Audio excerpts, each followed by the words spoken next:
Hello friends! Welcome to my first ever YouTube video.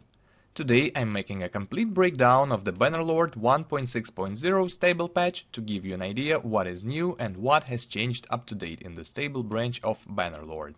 In this video I will answer: what has changed in 1.6.0? What is the new Singleplayer Ironman game mode? What is the new content added to the game? Are there new quests? Have sieges been fixed? Partly. Was the cultural bonus system overhauled in single player? And is the new Multiplayer Duel mode already there? I have highlighted a few patch notes I find more interesting than the others.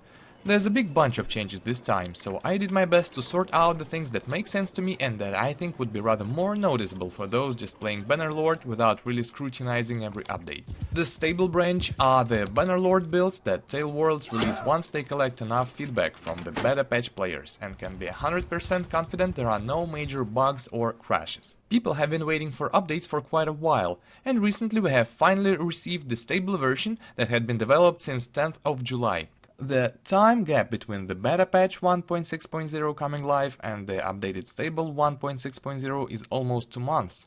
At some point it was stated as delayed. For the past year it's been taking Tail Worlds longer and longer to release each new game build. This time the devs explained the delay by being unable to fix a critical bug that prevented them to push out the stable version. Apparently they have succeeded in the bug hunting, so now we have this really big and juicy compilation of the latest changes to 1.6.0 plus previous hotfixes accumulated during the long beta stage of this build production, and also a changelog of the initial beta changes since this patch was first released. As you can see, there are quite some changes, and in this video I have put everything together for you to break down all the new content, highlight the most exciting stuff, and give you a summary of the changes in the latest stable build. Let's get started. The current stable version 1.6.0 has started as a beta patch and since then has been complemented with hotfixes and the additional pre-release content. It has a big changelog which consists of the single player updates, the multiplayer updates, the updates that are relevant to both single player and multiplayer, and lastly there are modding updates. The single player changes fall into the following categories. Starting from the performance, they write that they have completed further campaign optimization, which is good. We will have the game just a bit more optimized, and beyond that there are just a couple of fixes. A memory issue in settlement menus when the game language was Turkish, which is relevant for the Turkish players. Save and load is notable with the addition of an Ironman game mode. This mode restricts your campaign save to a single save file. Players can choose to enable this option during character creation and won't be able to change it during the game build. This option blocks the save as, load and exit to main menu buttons. The game will create a single save file for each individual campaign and will override it when the game is saved. So this is basically the Rouge-like mode, which means if you die, you die. Your character is gone and all your progress is gone. This is meant for veteran players. There's just a bunch of more fixes related to save and load system. The localization changelog informs us that there were Chinese, Turkish language updates and various text fixes and updates, not specified further. Moving on, character development system, what has changed? The cultural effects were revised. These are the effects that you choose when you choose your starting culture, the Vlandians, the Batanians, etc. Each civilization now has 2 bonuses, 2 factors that will benefit their player character, and 1 negative factor that will negate the game for them. Starting from Asserai, the 2 perks for being Asserai are that the caravans are 30% cheaper to build and there is a 10% less trade penalty. Another perk is no speed penalty in deserts, and the con is that daily wages of troops in the party are increased by 5%. Batania, pro 50% less speed penalty and 15% sight range bonus in forests. Pro towns owned by Batanian rulers have +1 militia production, and a con 10% slower build rate for town projects in settlement. Empire, pro 20% less garrison troop wages, which is quite nice. Pro, being in an army brings 25% more influence, that's interesting. Con, village hearts increase 20% less. This is something related to the settlement development as far as I can understand. Crusade Pro recruiting and upgrading mounted troops is 10% cheaper. Yes, this is quite nice. This will softly push the players towards buying horses, selling horses. Another pro is that 25% production bonus to horses, mules, cows and sheep in villages owned by Crusade rulers. If I recall correctly, the Crusade territory does have a lot of horse-producing villages, and this is naturally beneficial to a Crusade player. If he becomes a lord, he will have this production bonus. Next, Sturgia. Pro, recruiting and upgrading infantry troops is 25% cheaper, the cheap infantry. Pro, armies lose 20% less daily cohesion. I'm not sure I remember what cohesion does. Con, 20% more relationship penalty from kingdom decisions. Vlandia, lastly, Vlandia Pro, 5% more renown from battles, 15% more income while serving as a mercenary. Sounds like quite nice for early game when you start as a mercenary and when you get renown, grind the renown from the looters, from the forest bandits, from the early conflicts. This 5% can accumulate to give you like the quicker Vlandia start, the quicker default start. The second bonus is 10% production bonus to villages that are bound to castles. Quite nice, quite universal. Con, recruiting lords to armies costs 20% more influence. Moving on with the changes to the character development system, starting attribute and focus points in sandbox character creation increased, so players will now start the game with a bonus 2 focus points and 1 attribute point at age 20, 4 focus points and 2 attribute points at age 30, 6 focus points and 3 attribute points at age 40, and 8 focus points and 4 attribute points at age 50. Added item donation through perks. Stewardship tier 5 perk, foreseeable future, has been renamed to Giving Hands, with its primary effect changed to discarded weapons, can now be donated to troops for increased experience. So when you want to get rid of some useless item like the rotten mallet or whatever you have, you throw it away in this like the ground window you used to have in Warband, and the tier 5 stewardship perk gives you experience in exchange of discarded items. That's quite interesting. While stewardship tier 4 perk, Paid in Promise, secondary effect has been changed to discarded armors, can be donated to troops for increased experience. The same is related to the armors, while the armor discarding perk is for some reason made tier 4, while the option to discard weapons is tier 5. Is it like the harder perk to get? What's the point of making it like hierarchical? Let me know in the comments what you think about it. With these perks, whenever a player discards an item from the inventory and loot screen, the troops gain experience just as I described. Fixed the Horse Master perk, not providing an easy way to switch between a shield and a bow while riding a horse. Fixed the Crossbow Donkey's Swiftness perk, incorrectly giving a bonus to all ranged weapons. And some more fixes. Siblings not received the last education rewards. The education notifications prevented from being triggered for siblings. The female character to have an unusual belly during character creation if selecting 20 years old. Just a bunch of bugs fixed that are related to the character creation development system. Next, quests and issues. The top 3 positions that are of the most interest to us. So these are the 3 quests that are newly added to Bannerlord. Their names are Gang Needs Recruits, Conquest of City, and Noble Revolt. Let me know in the comments if you have done these quests, what are the stories behind them, what's going on with them. I'm quite curious to see because I haven't seen these quests in my latest single-player playthrough yet. Added additional dialogues for issues that can be solved by a companion. That's more dialogue lines, more game depths, etc. The spy from the quest The Spy Among Us now has 225 HP, and there go the minor fixes of different quests. Manual laborers, rival gang moving in, lord needs tutor, raid enemy territory. All these quests are being fixed little by little. All the little bugs, inconsistencies and glitches are being ironed out of these quests. I will not read these into detail because you can find it all in the forum or on the slide. Some spears were changed for mounted ransackers of the caravan ambush quests, like changes like this. Next on our list of changes are conversations and encounters. The barter option with looters no longer takes power ratio into account. Instead, it will consider who initiated the encounter.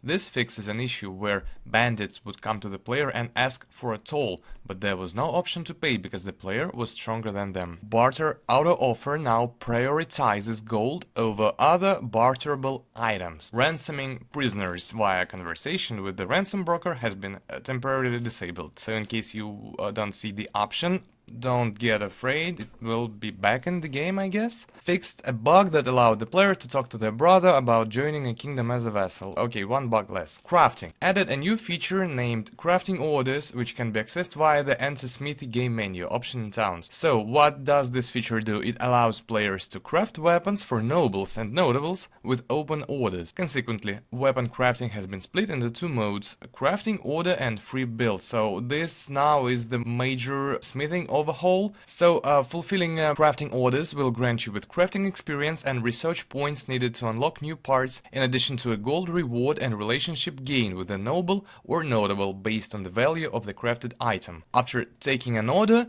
you'll need to create a weapon design that satisfies the stated requirement. Exceeding expectations or under-delivering comes with its own bonuses and penalties, such as an increase or reduction of the gold reward. Seems fair? Relationship gains from crafting orders need to be unlocked with perks. Okay.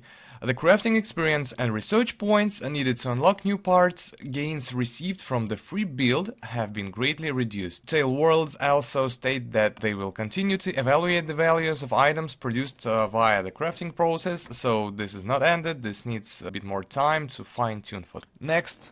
Clan and party change, non-upgradable, and max tier units no longer gain XP from the shared XP distribution. This is one of the most important updates here. This means that XP is no longer wasted, it is distributed more transparently. Fixed an issue that prevented clan banners from changing when joining a kingdom as a mercenary. Kingdoms and diplomacy. Improved the decision-making logic for kingdom decisions to take into account relationships when determining support levels. This sounds just like fine-tuning the diplomacy system, making it more immersive, deeper. That's good. I really like the direction Tale Worlds are taking with diplomacy. Little by little they build up the diplomacy system on the rudimentary things we saw in the recent patches. Next, improved distribution of settlements that were previously owned by a clan that was destroyed. Fixed an issue that caused the player clan to be removed from the kingdom. Alright. Settlement actions, town, village, castle and hideout. Success chance for gaining relation via emissaries has been reduced by half. Okay, fixed an issue that caused the player to gain relations. Nothing really exciting here, just another bug fixes. Apparently there are bugs and these bugs are being squashed. And 3, 4, 5, 6, 7, 8 issues have been fixed for good. Now, battles and sieges in E1.6.0 in the stable version. That's the stable version that anyone can play, that is guaranteed to give you a smooth experience without crashes or game-breaking bugs. What's new in regards to battles and sieges? Changed the difficulty setting, which reduces damage to allies to now only affect the player's own party. Friendly agents outside of the player party will no longer receive a damage reduction. So this tweaks the difficulty, which makes it more player-related. Improved AI target selection while using the mangonel. This is good for sieges. The siege mode which uses mangonel. Fixed an issue that caused the AI to require a second charge order for it to attack and further progressing to the enemy town castle after ladders were raised or the gate broken. This all looks like all those attempts to fix the sieges that players frequently complain to be broken in Bannerlord. People rant a lot about sieges being broken, being very wanky, about the bots cluttering and getting stuck and not acting like sensible, sentient beings.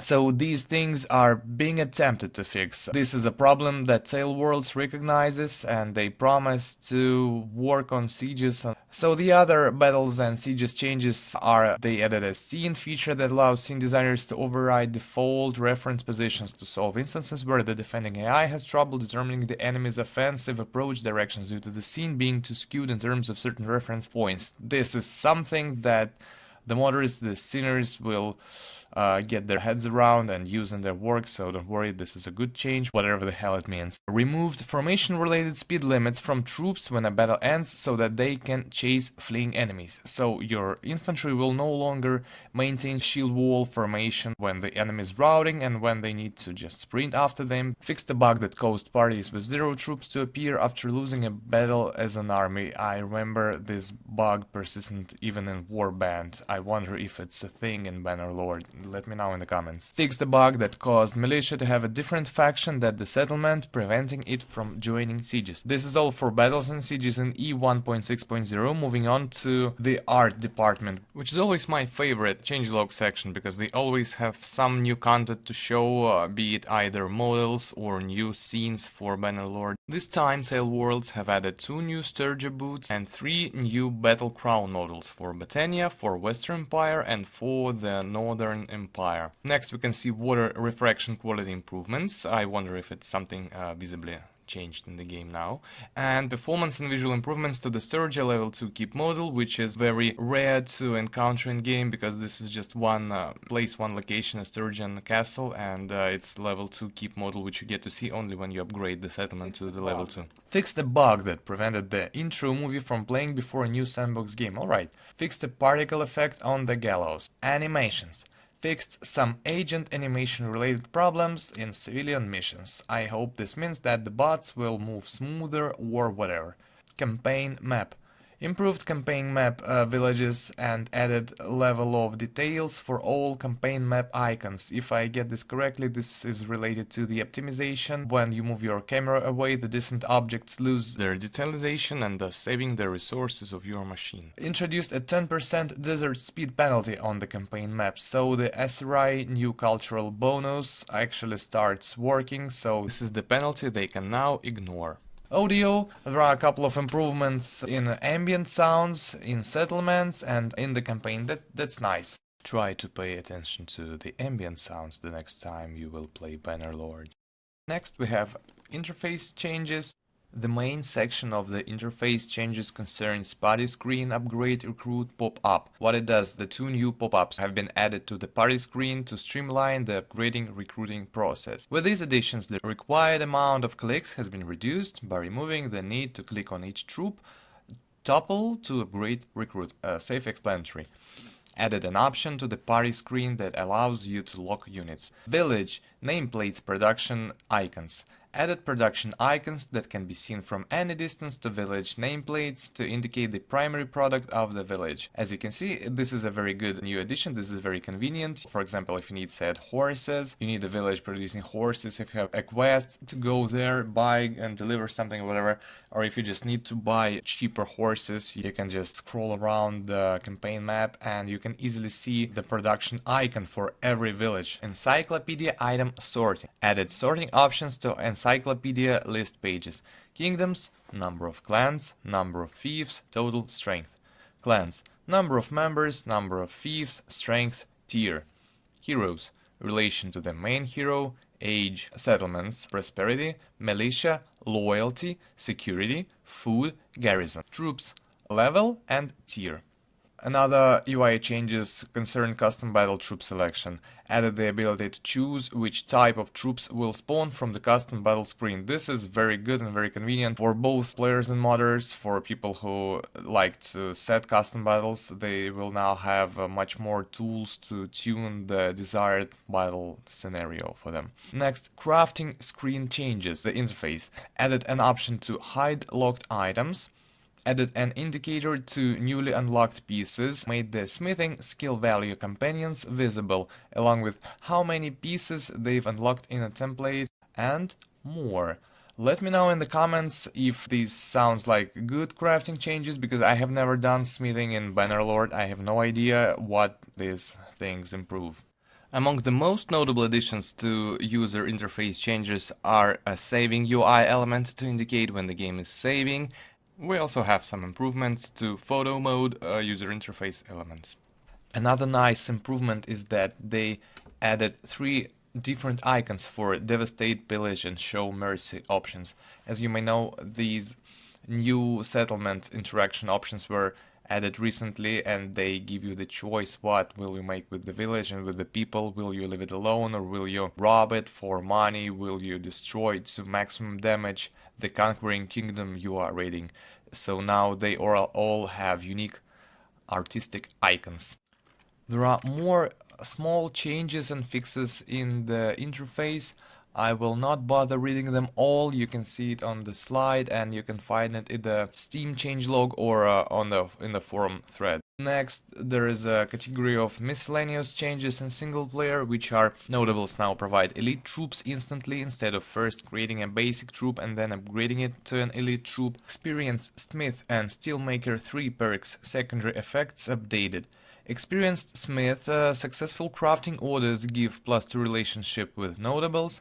Steelmaker 3, successful crafting orders give +4 relationship with lords. And research points experience needed for unlocking a new part formula has been updated. So this relates to the new smithing and crafting system, if I'm getting it right. The security value of a settlement is now affected by nearby hideouts, and if the settlement has any bounded villages, the raids of those villages affect the security value. Previously, raided villages affected the loyalty value. Also, the effect of prosperity on the security value is now listed as a tooltip. XP rewards from donating items with perks are now capped to 75 XP for tier 1 items, 150 XP for tier 2 items, 250 XP for tier 3 items, and 300 XP for items with tier 4 or more. So this is back to the secondary perk that allowed you to discard items and armor, the stewardship tiers 4 and 5 perks. And the last, the auto recruitment feature on settlements can now be disabled via a checkbox. So another option for better control of your settlements and garrisons and like budget. A bunch of fixes,